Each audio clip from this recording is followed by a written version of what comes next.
Hello viewers, welcome to another edition on God's Eye where we bring to you latest happenings around the world. Before we give the news in detail, please subscribe to our YouTube channel and turn on the notification bell for latest stories.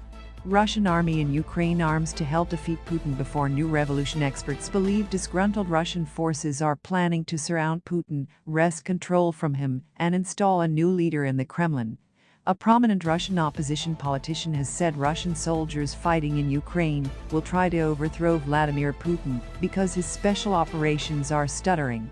His 8 months of fruitless activity in the trenches frustrated several factions of the Russian army, as a deranged Vlad attempts to recruit hundreds of thousands more reluctant conscripts.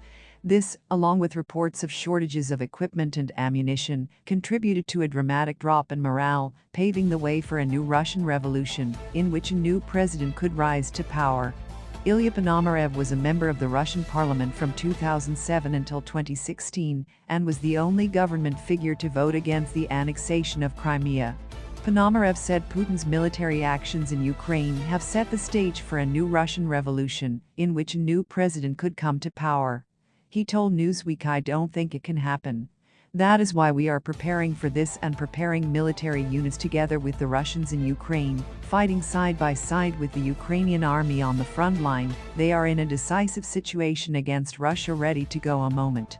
Mr. Ponomarev now lives in Ukraine and served in the unit that defended the country at the start of the invasion. He also wrote a book, "Will Putin Must Die?" According to him, 4,000 Russian citizens are currently serving in the Ukrainian army, and several hundred are members of the Russian militia. The politician said, "I am not only in touch with them, but I am very actively integrating them. Today there are hundreds of them on the front lines. But in the process of preparation, we have thousands of stories." Earlier this year, Ponomarev turned his attention to the National Republic Army, NRA, an anti-Kremlin guerrilla group that claimed responsibility for the death of Daria Dugina in a car bomb. Mrs. Dugin was the daughter of influential far-right politician Alexander Dugin. But Ponomarev said they weren't the only rebels operating in Russia, and that several grassroots groups were trying to undermine Putin's power.